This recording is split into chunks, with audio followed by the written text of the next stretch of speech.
Bonjour à toutes et à tous, bienvenue sur Grand Lille TV, 7h30, on est en direct en ce mardi 10 février, nouvelle édition du journal de la rédaction. Pour être complet sur l'info près de chez vous, voici le journal ce matin.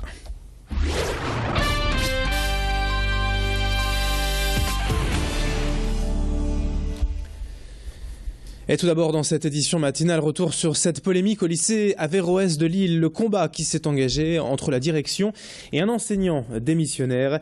Pour rappel des faits, vendredi dernier dans le journal Libération, Sofiane Zitouni, professeur de philosophie, signe une tribune et critique vivement la gestion des attentats de Charlie Hebdo au sein du lycée privé musulman.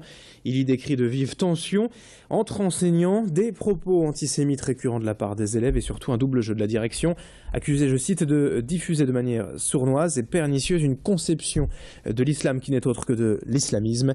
Alors face à ces attaques, le directeur adjoint du lycée a tenu à réagir en niant farouchement toutes ces accusations.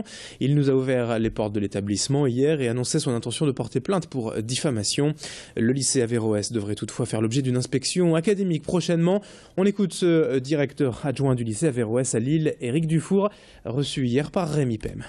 On ne comprend pas, on a été surpris par la violence du propos. Chaque enseignant a le droit d'être à un moment donné excédé, fatigué par ses élèves. Tous les enseignants de France voient de quoi je veux parler. Mais jusqu'à en arriver à ce point et amener à des accusations pareilles, franchement, nous sommes tous dans l'incompréhension. Alors lui semble faire état d'un combat. Il a dit la guerre est déclarée avec nous, c'était ses mots. Mais nous n'avons jamais mené la guerre à quiconque. L'autre information à la une de l'actualité dans votre métropole lilloise en ce mardi, c'est du sport, du football et les huitièmes de finale de la Coupe de France ce soir pour Croix. L'Iris Club accueille en effet Concarneau à partir de 19h30, un match historique pour les Croisiens et à n'en pas douter le match de la saison pour peut-être une place en quart de finale. Nous sommes allés suivre hier le dernier entraînement en stade Auris Seigneur et c'est ici devant 2200 spectateurs que le match aura lieu ce soir. Une rencontre évidemment à guichet fermé, un événement de taille pour ce club de CFA, la 4e division nationale. Mais pour l'entraîneur Jean Antunes qui en est à sa 3e saison ici à Croix, l'objectif est de rester simple, serein, en ne perdant pas de vue l'ambition de passer un nouveau tour de coupe. En attendant, on l'écoute, l'entraîneur de l'Iris Club de Croix. Pour nous, c'est quelque chose d'énorme. Déjà, il faut savoir qu'on est en train d'écrire l'histoire du club, on est en train de l'écrire en coupe. Donc aujourd'hui, on a fait l'année dernière un 16e de finale contre le LOSC. C'était la toute première et cette année, on vient de faire mieux, on va en 8e et on veut continuer à écrire l'histoire du club en Coupe de France. Donc c'est quelque chose d'énorme, tout simplement.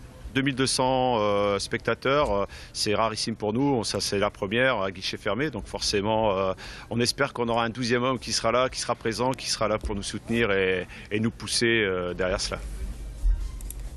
Ce match ce soir entre Croix et Concarneau, c'est d'ailleurs notre question du jour, Grand Lille TV Métropolis, face à un adversaire de même niveau, de 4e division.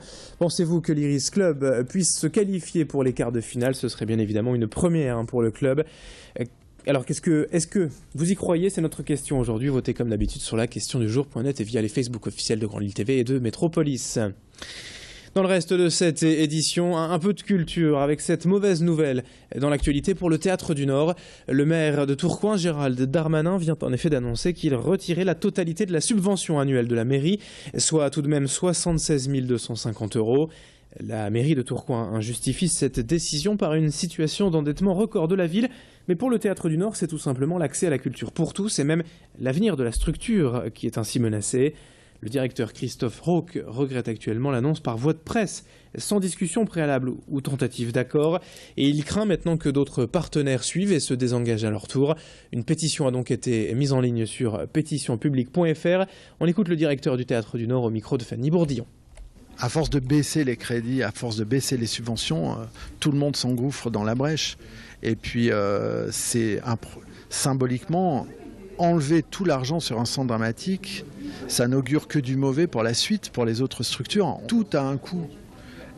Ouvrir la porte de Tourcoing et commencer à allumer un projecteur, ça a déjà un coût.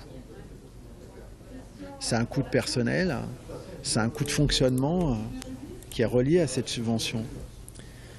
On termine ce journal avec ces belles images pour le portrait du jour. Le petit Kaylee, un bébé tourquenois de 21 mois. finaliste du concours national du bébé Cadom. C'est tout de même la 90e édition de ce concours de beauté pour bébé, et après 2 premières tentatives avec ses 2 filles aînées, Marie, la maman, a inscrit son fils l'année dernière dès ses 6 mois, et à tout juste 1 an, Kylie a été élu bébé du mois d'avril. C'est ainsi qu'il figure aujourd'hui parmi les 11 finalistes nationales. Sachant qu'il y a tout de même chaque année près de 1000 enfants présentés au concours, c'est une vraie fierté aujourd'hui pour la famille d'être parmi les finalistes. Le jury rendra sa décision demain à Paris, et Fanny Bourdillon est allée découvrir cette famille et ce beau petit bébé dans les bras de sa maman. Pour inscrire Kylie, j'ai publié ma photo donc sur le site de Magique Maman. Il a fallu attendre que les sélections soient faites parce qu'ils sélectionnent 50 bébés par mois. Et une fois qu'ils étaient sélectionnés, on recevait un mail. Et le lendemain, la phase de vote, elle commençait. Donc il a fallu appeler au vote la famille, les amis, les collègues.